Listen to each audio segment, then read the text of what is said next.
It's not a stupid question. It's a really good question, and every song is unique and has its own journey. And that song in itself has an interesting story. I had done a radio interview early in the morning with a band in 2003, and I was walking through the halls of this radio station, and I saw U2 and the Police and Metallica and all these giant bands with all their platinum records all over the walls, and I was like, wow, what does it take to write a song that connects with people? You know, nothing about album sales, but what does it take to really communicate and speak to people? And because I'd never had that experience as a songwriter. For us, we were always on the left, and most people didn't understand what we were doing at that point. They just thought we were, weirdos, which I guess we are. But they assumed, right? But I went into the bus after that, and I sat down and I picked up my acoustic guitar. The rest of the band went to bed because it was really early, and no one was used to getting up at that time. So I sat down with acoustic guitar, and the very first chords that came out and the lyrics in the song was The Kill. And I think that came out of my frustration that I was having at that time with myself as an artist, as the frustration I had or inability to communicate. I was trapped a little bit in a world of the obtuse, and it was a very important moment, but I did look for, you do think about those things, the time signatures, you think about structure to add dynamic and dimension to the rest of the songs in a project, so I think that's an important thing to think about, but not a nerdy question. I think a good question. And that is something that you'll be thinking about when you sit down to do your next album. How much thought has gone into that? I don't know.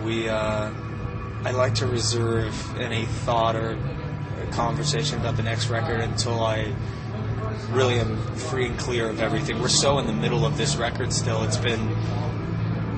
came out quite a long time ago now, but so many people are discovering it. It still feels brand new, and they're trying to get me to think about a video for the next single, if and when we put one out. What single do you think might be next? I don't know. I'm not sure. No? All right, now you're going to Europe with Linkin Park, I think, right? Well, we're going to Europe and playing some festivals, and then we are doing a few shows with Linkin Park over there. But we're going to England first by ourselves. We just did our first European headlining tour, and it was incredible. It was really a beautiful experience. We're going to go to England, Australia, Japan, back to LA for a few days, and then back to Europe, do some festival dates, and then maybe to South America. I'm not sure. Going all over. Yeah, I hope so. That's one of the exciting parts about being on tour is really seeing the world and experiencing different aspects of it. It's really an incredible gift to be able to do that. Now, when A Beautiful Life first came out, I asked you why people should go see it, and why people should go buy it, and you gave some good answers. And then at the end, you took out the disc and started flossing with it, and telling people out there that it does two things. Now they have the special. I really. Yes, you did. I tried to put it between my mind. I don't even remember that. God. They were all It's been a long year and a half, right? Indeed, it has. But now that there's this special edition, deluxe edition, right? Yes. Check this out. Everyone can become their own DJ. What else can they do with this? That's a first, my friend. There's more than just music to 30 seconds to You can take, I don't know, some strange substances and look at the cover for a while. But what I'm really proud about here is this CD contains the names of over 5,000 of our truest believers and fans out there, the people that we really love and care about, and they're all included in here. And that was a really nice thing to be able to do, and